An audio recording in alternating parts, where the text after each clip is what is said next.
Now comes the case. So what we have seen up till now is distribution for children. We have seen distribution for parent. We have seen the case of hijab. We have seen the distribution for a husband. And now we're going to look at the fifth case, and this is the case what a wife gets if the husband is to die. وَلَهُنَّ الرُّبُعُ مِمَّا تَرَكْتُمْ. And for them, which means referring to wives, for them, the share is 1/4. إِلَّمْ يَكُلْ لَكُمْ وَلَدٌ. Of what you leave behind if you have no child. So if a man is to die, and he is to die without having a child, then the wife is, what she gets 1/4 of the total property. That is her part of inheritance. If there are more than one wife, of course this is going to be equally divided. Each one of them does not get 1/4, but from the total 1/4 portion, if there are 4 wives, then it will be 1/16. Each one of them will get 1/16. So for them, which is for the wives, the share is 1/4 of what you leave behind if you have no child. So remember, this is only a case where the husband is dying and he does not have any child from any of the wives. In that case, the wife gets 1/4.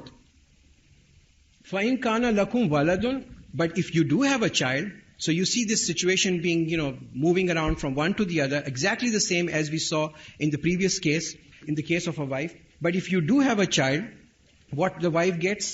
فَلَهُنُّ الثُّمُنُ مِمَّا تَرَكْتُم مِّن بَعْدِ وَصِيَّةٍ تُوصُونَ بِهَا أَوْ دَيْنٍ. Then they shall get 1/8 of what you leave behind after fulfilling the will and after payment of debt. So you can see the share of wife, which was in previous case 1/4 if the husband does not have a child. Now in this particular case, this share of the wife reduces down to 1/8.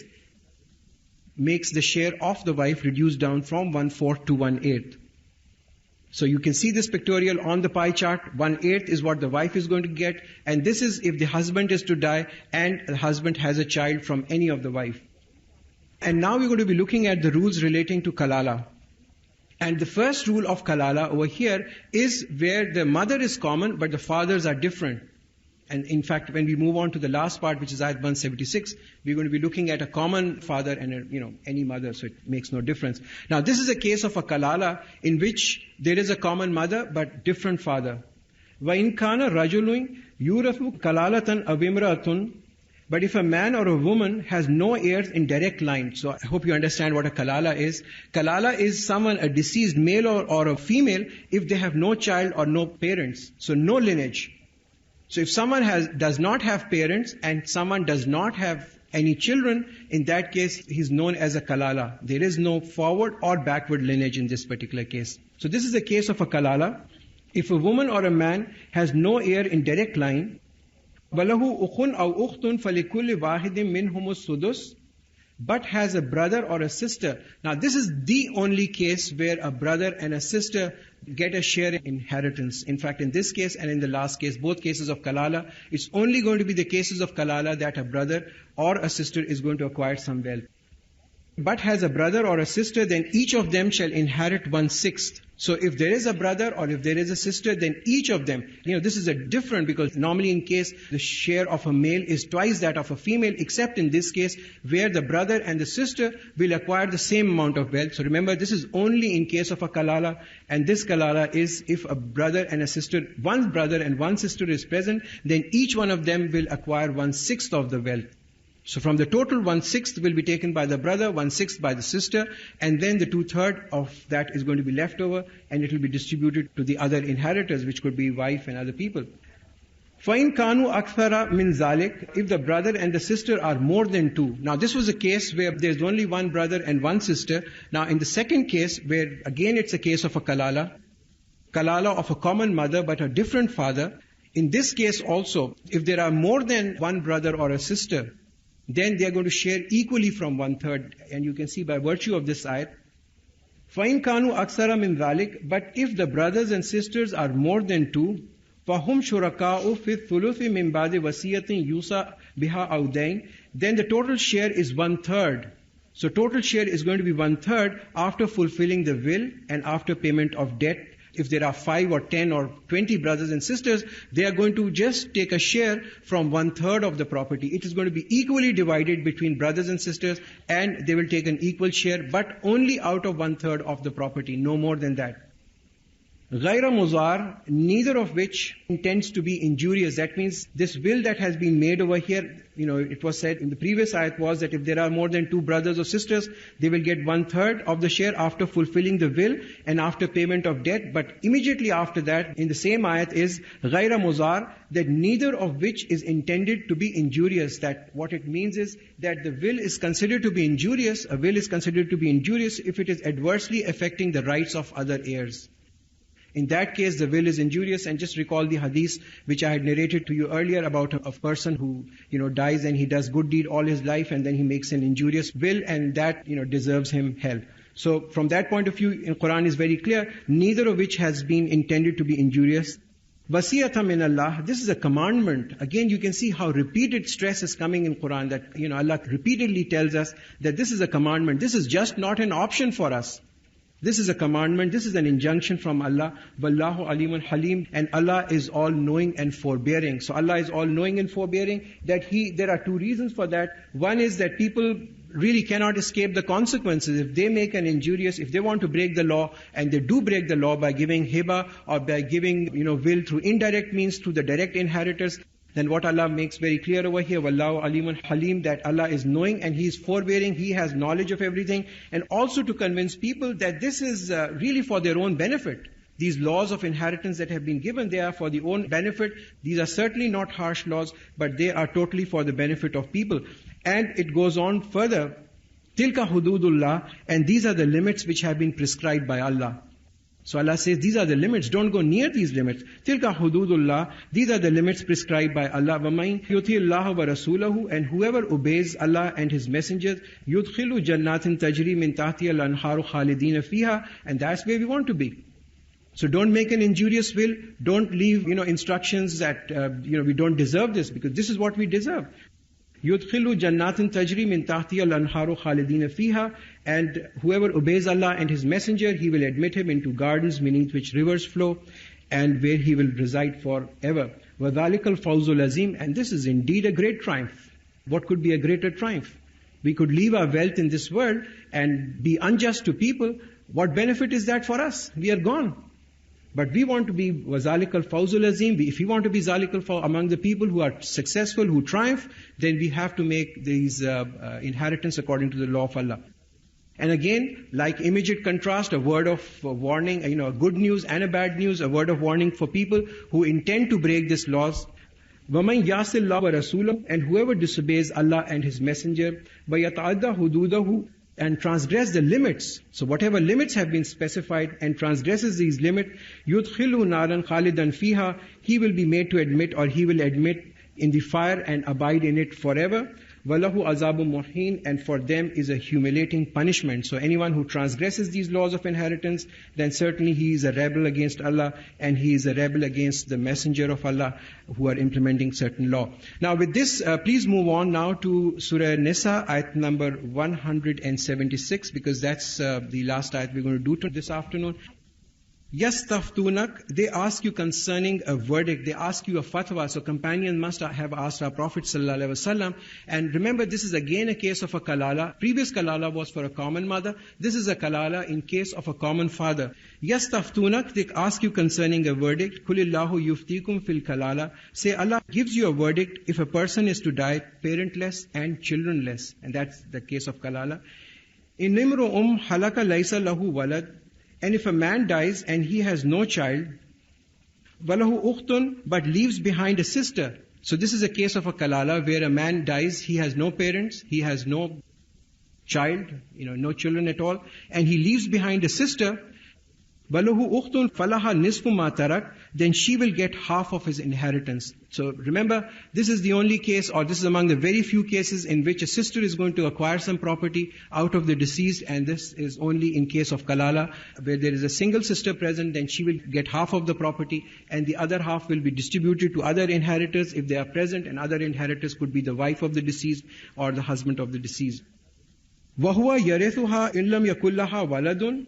And if the deceased were a woman who has no child, her brother will inherit her property. So now in case of a woman, This is a case where a brother is, again, it's only a case of a kalala, no parents, no children. In that case, a brother will get the entire property. So everything will go to a brother. But when I say everything, it means that if there are other shares, which are, the share for a husband, that has to be taken out from it. But after the share of husband has been taken out, then whatever is left over, then the entire property is going to go to the brother. So if the deceased were a woman who has no child, her brother will inherit her property.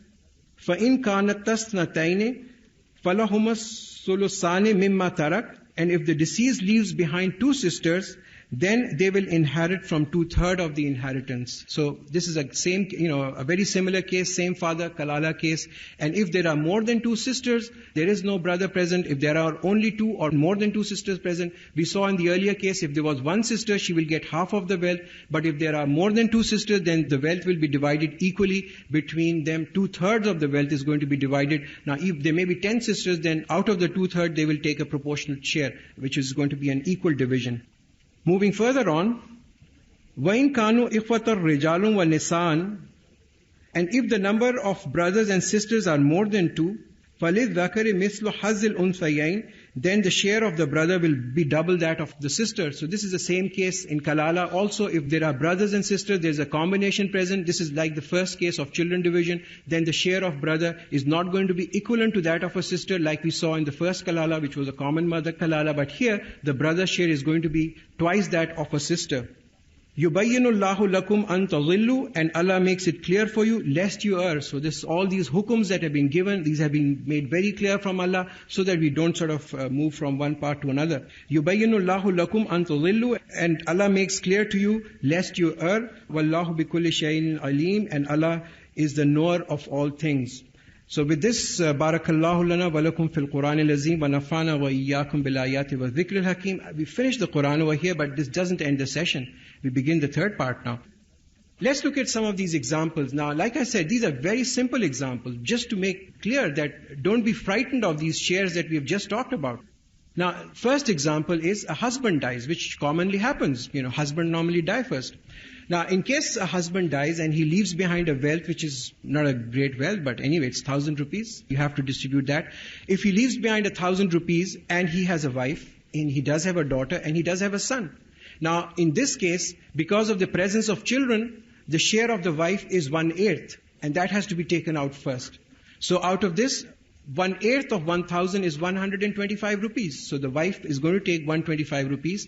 The leftover is going to be 875. Just take the share of wife out, and 875 is going to be left over. Now they have one son and they have one daughter. So 875 divided by 3.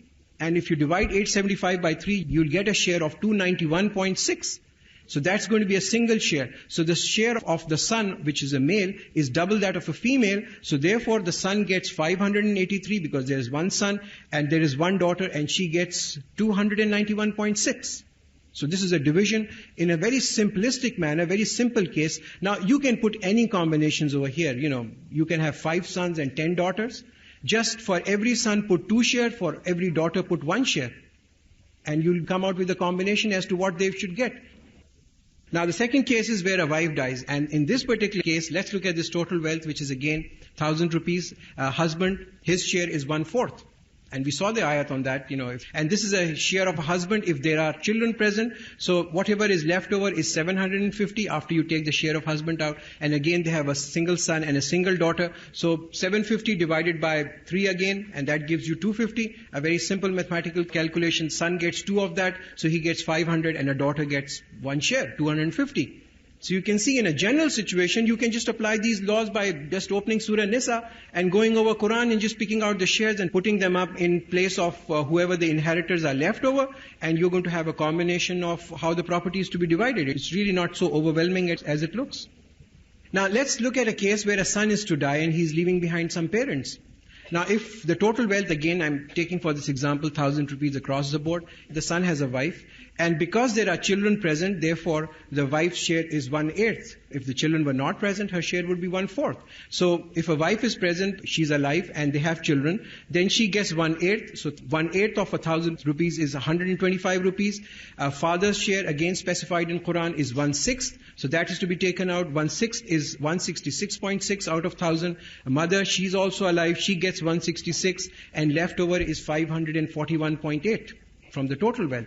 And now they have a son and they have a daughter. So 541, again divide that by 3, and a share comes to be 180 for the daughter, and multiply that by 2, and it comes to be 361.2 for the son. Relatively easy, I guess. It just requires a basic calculator, and you should be able to do this example. Now let's look at a case of a kalala, because sometimes, the word itself becomes overwhelming. Now in case of a kalala, which is a common mother, but a different father, and the man dies, and this is the total wealth is again 1,000. The wife's share, in a kalala, a kalala means that there are no parents, there are no children. So in this case, a wife, she gets 250. A brother, 1/6, gets 166.6. A sister gets 166.6. And leftover is 416.6. And now who gets this? And who gets this is the law, the closest male. Whoever is the closest male to the deceased, closest male relative to the deceased, if it's the uncle, so be it. Then the uncle is going to take. If there is no uncle present, if there is a son of uncle, the eldest son, he takes it. So it is whoever is the closest male relative of the deceased. If there are any share left over, then he is going to take over that inheritance after the division has taken place according to the shares which have been specified in Quran.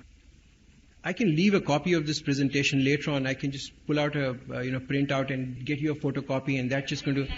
Right, we'll do that. Absolutely no problem. So you don't have to really scribble. I should have told you that before. Now, let's look at the last case. This is a kalala for a common father, and this is Ayat 176, Surah Nisa, and the man is to die.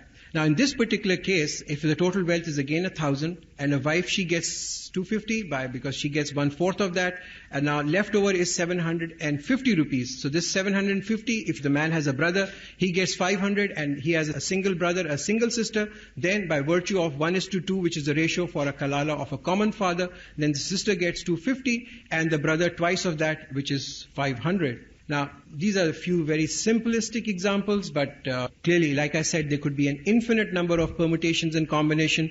There could be cases of half brothers, half sisters, more than one wives, from the first husband, from the second husband. But these are the cases which if you do encounter, first try and solve it out, or just go to anyone who has a fair, knowledge on division by means of inheritance Islamic law. And there are people who have done a great amount of research on it, and I'm sure they'll be able to give you a good answer for that. But please keep your intention in mind that whatever, when you want to really divide your properties, please divide them according to the Islamic law. That's the best way, because that's only going to give us what we all deserve, and hopefully, inshallah, we'll deserve, which is paradise. Jazakallah khair. Alhamdulillah, we've completed it. We just ran a little over time, but that's the way Allah wanted it, and that's the way, minallah, everything is from Allah. The light went, and that's also from Allah. Right, I'm going to tackle these questions. Please do keep in mind that I will try and answer as many as I can. If I can't answer, then I'm going to tell you quite honestly that please go and see someone who is an expert in jurisprudence. First question is, if someone is to write a will which includes daughter, son, thus doing unfairness to other daughters and son, so it is haram to distribute this will, what can we do to rectify this inequality of it? You cannot. You can enforce it by means of a court. This is an injurious will. If someone is to leave in his will that a certain property is to go to a direct inheritors, if someone is to make an injurious will, this is clearly a case of an injurious will where a property is being left to someone who is a direct inheritors, and son and daughters are direct inheritors. So you cannot leave anything to a son and a daughter. Remember, there is no concept of akh in Islam. No one can do akh of his son or his daughter or anyone. If someone has a direct lineage, they have a right to your property, irrespective whether they are, obedient to you or they are disobedient to you. That's not a consideration. The consideration for distribution of inheritance is only relationship. My father died, so we have no brothers. So we sisters, 3 of us, got 2/3 of his wealth. Fine, you have to divide that equally. But my parental uncle did not want the remaining 1/3, so we kept it. Is this halal? Now, really, I mean, if you look at Quran, it has to be given on to them, whether after that they want to do hiba or they don't want to do hiba. Remember that if someone does not take it, then he may be doing injustice to his own inheritors. After all, your uncle has some people who are going to inherit from his wealth, his children, his wife. So if he's not accepting it, then that's his prerogative. It's entirely his decision. He can do a hiba. But I think the most appropriate thing would be that he takes it, and if he wants to give it as a hiba, as a gift back to you, then so be it. He can do it. There are 3 brothers, 2 are twins and children. Their third brother is step by another mother. But if they have a common father, if the father dies, then he gets the inheritance. Does he inherit wealth from his twin brothers? Of course not. If one of the twin brothers is going to die, then the brother is not going to inherit, because obviously this is only going to be a case of a kalala. But in this case, kalala cannot apply because he has parents who are there, or he may have his own children, so therefore they will not be able to inherit. But if you have a common father, they may be from a different mother. In that case, if the father is to die, then the property is to be distributed even between stepbrothers, as long as they have a common lineage. Does a grandchild inherit from the wealth? No, he doesn't. From a grandparent, if his parent died. Now, like I said, there's been a tremendous controversy on this, which is pote ki virasat. If you recall, this is in the early 60s. This was a major issue in the family law. This was an issue. Pote ki virasat ka kya hona chahiye? Whether a pota deserves a virasat or not. An Islamic view on that is absolutely clear, that the person who is a direct inheritor, he must be alive. He must be alive at the time of the person whose property is being distributed. If he is not alive, then, you can give, if there is a pota, in this particular case, a grandchild, then you can give him out of a will, or you can give him out of hiba, but he does not have a permanent share. As you can see, he will not get a permanent share because he's not part of the inheritors. If a wife dies and the husband has not paid the meher so far, what does he have to do? Meher is treated as a gift money. I mean, this is a gift that you are doing, but it's a debt on a man.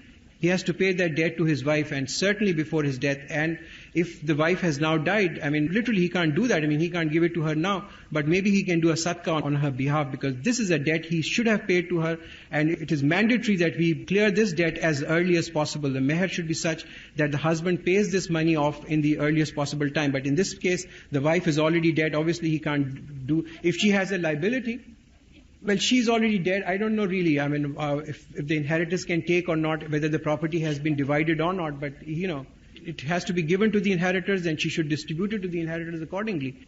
Absolutely. If the mother has died leaving clothes and some jewelry, and father is alive, what should you do? And we have not divided anything so far. 2 sisters and a son. Now, clearly in case of any wealth, now Quran is very clear, be it little or be it small, even do not treat clothes as something small.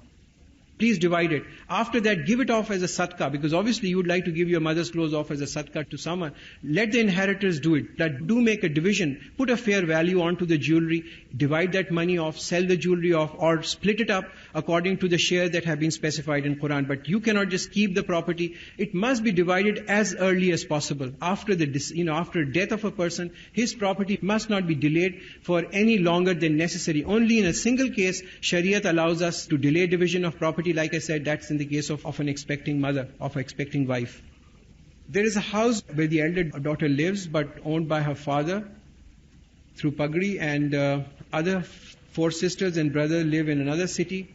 She lives for 30 years and pays rent and maintains. Finally, somehow she sells it, and after 35 years, what does she do? Must she pay her other sisters? If it's a property of the father, please, you have to keep in mind, consider the important thing to keep in mind is, look at a small piece of paper and really determine who is the rightful owner, especially in case of Pagri, in case where a rent is being paid by someone who's also an inheritor. But in your mind, you should be clear, is this your own property, or is this the property of your father? If you, in your hearts of your heart, you know that this is a property of your father, please have a division of that. Even if you have to move out, even if you have to sell it, even if you have to return the pagri, but you must divide it according to the Islamic injunction. It does not mean that if you were paying a rent, because rent is a consideration for living in that house. So if you were paying a rent and you just decide to keep that property, assuming it to be your own. But like I said, having answered this question, I would still want probably, if you speak to someone who has a greater knowledge of fiqh, so he can ask you relevant questions as to whether you are the actual owner of the property or your father is the actual owner of the property. Now, if your father is the actual owner of the property, to that extent, you must have a division between your other brothers and sisters and your mother if she is still alive. Yes, she certainly must pay, out of which one brother is dead and one sister is dead. Again, this is, you'll have to talk to someone who can give you a better knowledge of fiqh as to someone who is dead, as to what is to be done if someone, because this is a debt you owe to them. This is definitely a debt you owe to them, and you need to find some way to make sure that you either have it passed on to the inheritors or you sort of find some way to give a jannah. Ji. میں آپ کو بتا دیتا ہوں اس میں چونکہ سارے سوال انگریزی میں آپ کو اردو میں بتا دیتا ہوں. If the system is inheritance from father in a land and to come out of the share the value was decided which was to be paid between 3 years from brothers but was not paid and 6 years have passed and still not be paid. Now it is right to revalue according to the shares. دیکھیے یہ case ہے جس کے اندر کہ کسی کے والد کا انتقال ہوا اور 3 سال کے اندر ان کے جو بھائی تھے ان کو وہ پے کرنا تھا جو باقی اس کے وارث تھے ان کا حصہ, مگر اب 6 سال گزر چکے ہیں اور 6 سال میں انہوں نے پے نہیں کیا. اب اس زمانے میں انہوں نے کہا کہ میں نے اس زمانے میں اس کی ویلیو کروائی تو ایک کوئی ویلیو نکلی, اب 6 سال میں یقیناً اس کی قیمت بڑھ چکی ہوگی. اب یہ کہ ان کا سوال یہ ہے کہ کیا اس کو ری ویلیو کرایا جائے یا اس کا شیئر جو ہے اسی حساب سے دیا جائے. Again honestly in order that it is, اگر یہ ظلم نہ ہو باقی لوگوں کے اوپر, اگر تو وہ پرانے حساب سے شیئر دیتا ہے تو آپ دیکھ لیں کہ یہ تو ایک ظلم ہو جائے گا. یہ اس نے پراپرٹی کو رکھا ہے, اس نے اس کا فائدہ اٹھایا, اس نے اس پہ کوئی رینٹل نہیں پے کیا. تو generally it should be assume that he will at the time that he wants to make a payment, but again I don't find any reason why it should be, اس کو delay نہیں کرنا چاہیے کہ 6 سال 8 سال 10 سال, بیکاز اسی وجہ سے آپ دیکھیں فیملیز کے اندر جو بریک اپ ہوتا ہے وہ ہمیشہ یہ ویلتھ کے چکر کے اندر سب سے زیادہ ہوتا ہے. And this is a typical case where the brothers کسی بھی وجہ سے وہ جو ہیں کو ڈیوائڈ نہیں کرتے ہیں. But like I said, I don't know whose question is this. You'll have to sit and talk with them. Right. This is an injurious will. If a mother dies and she has one son and one daughter, the mother has a property and she left the wasiyat that the property should be distributed equally between the daughters and son, and then, what would the son do? یہ ایک انہوں نے جو سوال پوچھا ہے اس میں یہ کہ کسی کی والدہ کا انتقال ہوا اور انتقال میں انہوں نے یہ اپنی وصیت کی کہ میں جو پراپرٹی چھوڑ کے جا رہی ہوں اس کو ایکولی ڈیوائڈ کر لیں, ان کے حصے اس کے برابر کر لیں. آپ نے قرآن میں دیکھ لیا یہ تو ایک انجوریس ہو گئی ول, ان کا جو حکم بھی ہے یہ بھی انجوریس ہے. اس لیے قرآن میں حصہ جو بتایا ہوا ہے وہ یہ کہ جو مرد ہے اس کا حصہ دگنا ہوگا, عورت کا حصہ آدھا ہوگا. تو یہ ول انجوریس ہے, اس کو تو آپ نگیٹ کروا دیں اور حصوں کو اسی طرح سے ڈیوائڈ کریں جس طرح سے قرآن نے بتایا. اس میں you can't use a prerogative of someone who is dead. Actually یہ ان کے لیے بھلائی ہے. انفیکٹ جس کا بھی یہ سوال ہے یہ آپ کی والدہ کے لیے بہت بڑی بھلائی ہوگی, بیکاز انہوں نے ضرور یہ جو کیا ہوگا ان کو علم نہیں ہوگا اس کے بارے میں اور غیر علمی میں کیا ہوگا, تو اب اس کو آپ کو ضروری ہے, چونکہ آپ کو علم ہو گیا تو آپ اس کو ضرور کریکٹ کر لیں. If in the will the adopted child gets amount 1/3 and nothing is left for own children, when the will is written the deceased has 2/3 wealth, but at the time it was finished. دیکھیے جہاں تک کہ ول کا تعلق ہے, جہاں تک کہ ڈیٹ کا تعلق ہے, this has a precedence over distribution of inheritance. Only after the debt is paid, after the will has been taken out, then whatever is left over, and this has repeatedly come in Quran. In fact, if I recall, at least it has come 3 times. سب سے پہلی priority جو ہے ان کا جو سوال ہے, میں اردو میں ہی بتاتا ہوں کہ ان کا سوال یہ ہے کہ کسی کا ایک اڈاپٹڈ بچہ ہے اور اس اڈاپٹڈ بچے کے لیے انہوں نے اپنی جو وصیت لکھی ہے اس میں یہ لکھا کہ 1/3 حصہ میری پراپرٹی کا اس کو دے دیا جائے. یہ انجوریس ول نہیں ہے, 1/3 تک وہ دے سکتے ہیں. مگر جب یہ ول لکھی گئی تھی تو اس وقت ان کے پاس زیادہ ویلتھ تھی, اب ان کے پاس اتنا پیسہ نہیں ہے. جب ان کا انتقال ہوا تو اس کے وارثوں کو کچھ نہیں مل رہا, اس کے وارثوں کو. But the first thing is that the priority is that debt must be cleared and the will must be taken out. But this is clearly a case where it's a ظلم is being done on to the direct وارث. Are hiba and will 2 different shares up to 1/3? Because if we have hiba 1/3, we get 1/3. Only 1/3 is left over for the inheritors. Like I said, hiba is a gift. Every time you give something to someone, it is termed as a hiba. Now you buy your son a car, that's a hiba. You send him for school, you pay for his schooling, you give him anything, you buy his clothes. These are all gifts that you are doing for him. Clearly, these are all cases of gift. Now, a hiba is done during your own lifetime, whereas a will becomes effective only after our death. And that's a difference. But yes, you said that are hiba and will two different shares. Yes, they are different because hiba cannot be done after death. Hiba is only during lifetime. This is a gift you are giving during your own lifetime. Whereas will is going to be executed after the death. And up to 1/3, yes, like I said, there are specific ahadith on this and we can derive this hukum from it, that up to a maximum, like I said, this is up to a maximum. You can reduce it if you like to. There is no harm at all. You can reduce it. But if someone does 1/3 hiba within his own lifetime, then this is given it out as a gift, and whatever is left out of that, he can give 1/3 as part of his will. No, we've covered this question. Can a person, when he's alive, give a male and a female equal share? Now, he can't do that. He can do a hiba if they are not direct inheritors, or he can leave them in will, and in that case, he can leave an equal amount also. But in that case also, they should be not direct inheritors. But for direct inheritors, he cannot leave a wasiyat that they must get an equal share. Is there a specific time period during which the inheritance has to be claimed in Islamic Sharia? There isn't a specific time period. However, hurry it up. Don't delay it any longer than necessary. In fact, as early as possible, immediately after death, the division of property must take place. But like I said, only in one condition it is allowed to be delayed. If the father and son are partners in a joint business and lying together, then if the father dies, how would the wealth be distributed? I'm not so sure. If there is only one son, then he acquires everything. And if there are daughters present, then obviously there is going to be a division according to the same law, which is 1:2. If there is a wife present, you have to just follow the same law. If the son dies in the same case, what is the law of inheritance? Of course, we just saw that example. In case of a son, if a son dies, then the parents get 1/6, wife gets a certain portion, depending whether he has left behind children or not. If he has not left behind children, then the wife's share is more. If he has left behind children, then the wife's share is less. Just look at the chart, and I'll give you a copy of that, and I think you'll be able to just figure it out yourself. Would it be wrong to distribute wealth unequally to children? Unequally to children in your own lifetime for the following reason: unequal education, unequal income status. Again, this is some doctor who has given me this question. You can do that. You can do that. If you want to give, if you have a favorite son or a favorite daughter and you want to give them more than your, what others are getting, remember, then it could be termed as a zulm, like we saw in the case of this particular hadith. Hazrat Numan bin Bashir narrated that hadith, and Hazrat Bashir goes to our Prophet, and our Prophet said, "Don't make me a witness on a zulm," which means that you are giving something to one of the inheritors and depriving others of their due share. So please don't do that. Please don't show impartiality. All of them, you don't know who is better to you in your nafa, because you're only looking at a small picture, but in the akhirat, you just don't know. So please be fair with your children, irrespective whether from their own side that they are good or they are not good to you. If a deceased man has left only her stepmother and a stepson and a bhanja, how much share will they get?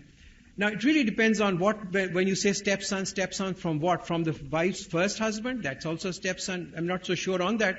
But remember, if in this particular case, if the deceased man does not have any children and he does not have any parent, then the nearest, closest male relative, and this is clearly a case of a kalala, where a nearest male relative is going to acquire if he doesn't have even any brothers or sister left over. What is the order of priority of division of inheritance in case of husband, wife, parents and children, and who will receive the inherited part first? Excellent question. And as you saw, the shares which are specified in Quran, we saw these shares, half, 1/3, 1/4, 2/3, these shares which are given in Quran, starting from, you just look at Surah Nisa, the share of, parent, these have to be given out first. First, the shares which have been specified in Quran, they have to be taken out, and then whatever is left over, that has to be divided between children. So, this is a very good question, and it must be kept in mind, and that is why you must have seen in the examples that I was showing you, I had taken this money out first. If you remember the example, I first took out the share of the wife, and then whatever was left over, then I equally, I divided it according to the share of children, which is 1:2. Because that share of a wife is specified in Quran. So first take the shares which are specified out in Quran, and then whatever is left over, then that has to be divided for, in case there are son or daughters available. If a person wants to dispose or sell her inherited share portion of public limited companies whose majority ownership is controlled by her family, how will it be done? And how will the value be determined? Market value is ₹3, the original par value ₹10. Really, it has to go in for mark. Whatever you, at the time of death of whoever was the original owner of this, at the time of his death, whatever was the value of these shares, be it 3 rupees, 10 rupees or whatever, that is the value that has to be taken, and then accordingly this division has to take place. The breakup value is 20. It really doesn't matter because this is a loss and gain, which takes place in the stock market. So if the breakup value of share is 20 and today it is 3 rupees, unfortunately, then it has to be valued at the time of death, and that has to be. If the mayyat has one daughter and no other children, and the daughter will get half of the wirasat. Yes, you answered, I just said it earlier. What will happen to the other half? Of course, now if it is the father, the leftover half, if there is, if the father has died and there is one daughter, she gets half of it, and the wife who is remaining, she gets, if the parents are alive, they get 1/6 each. Please be very clear on this. Will cannot go to the direct inheritors. Yes, it can. You can do that. You can, but remember that will can only be given after the death, and hiba can only be done during the time when the person is alive. In this case, like you're saying, you can give 1/3 as a hiba within your own lifetime and leave a will for 1/3. Assalamu alaikum wa alaikum assalam. Please clarify 3 situations. There are 3 brothers and 1 sister in a family. Please clarify the situation. There are 3 brothers and 1 sister in a family. The land of which is to be distributed according to the father should be divided in 4 equal parts. 3 brothers, which means there is 1 sister. Sister has 1 share. That is 1. 3 brothers means 6 shares. There are 7 shares over here, not 4 shares. You have said there will be 4 shares. There won't be any 4 shares. There will be 6 shares. So total property is to be divided by 6, and the daughter will get 1 of that, and the sons will get twice of that. So that the sister gets equal share. The father is very religious, alhamdulillah, and he wants it to be divided according to Allah's will, and that's given in Surah Nisa. Is it right if we want to give equal share to a sister? You can't do that. You can't give equal share to a sister. Even if you want to do it from inheritance, you can't do. And like I said, from hiba, yes, you can if the father wants to gift it during his lifetime, but he has to keep in mind that it is not to be termed as a zulm for other inheritors who are going to become his inheritors later on. The wife is going to get 1/4 of it, and the daughter is going to get 2/3 of it. Take the wife's share out, then just whatever is left over, the 2/3 of that, half of that is going to be just one daughter, right? She takes half of it. And whatever is left over, then that will go to the closest male relative. There is no father? Okay. So then it's probably going to go to one of those guys. Can I take this as a last question? I hope you please, I apologize if I'm not answering someone's question. You have gone to a great length writing this down, but clearly I'm just running out of time. If you don't mind, we can send you all these questions with the names, and you can send us a written answer and we can give them back. I could do that, but clearly all the questions that have been asked to me up till now, these can be solved very easily by you. If you still have doubts as to how to allocate the share, let me give you a copy of this presentation. You look at these combinations that you have given to me and put a share down. Now, if you have a question in that... If a son dies before his mother, then he does not inherit from his mother? Well, of course he does not, because he's not present at the time of the death of the mother. So if the son has died earlier than the death of the mother, he does not have. But he has a family.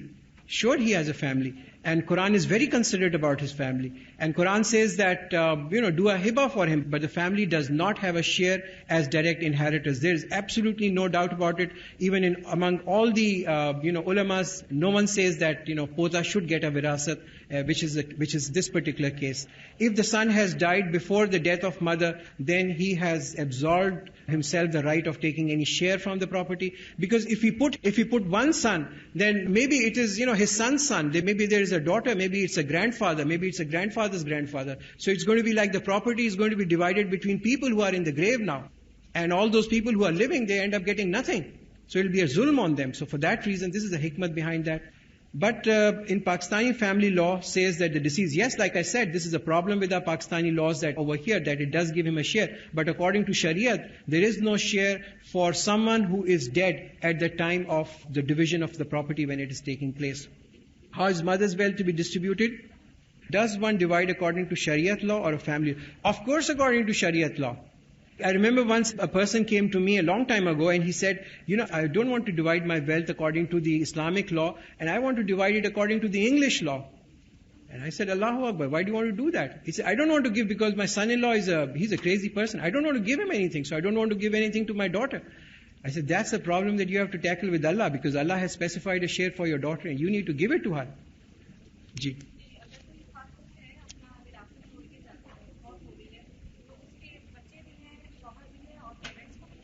Absolutely. 1/6. That's specified by Quran. Sisters and brothers go only in case of kalala, which means she does not have parents and she does not have children. If children are present or if parents are present, then that is not a case of a kalala. Brothers and sisters only get inheritance in case of kalala. In no other case they will have become direct inheritor.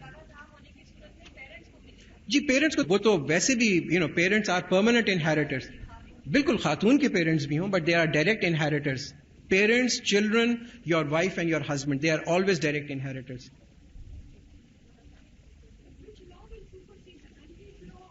No, absolutely Shariat law. Please, we will not be judged on the day after on the country's law, unfortunately. I think you'll have to talk to someone who is an expert in Shariat court laws, but I think this is enforceable. That if you want to do this on Shariat law, you can do that. There can be no way in which people can by a court ask you. No, absolutely not. You have to just get a right lawyer who is an expert in Shariat law, and then the family law, he can protest and he can file an injunction on your behalf. Jazakallah khair. It's been really wonderful to be here, and thank you very much.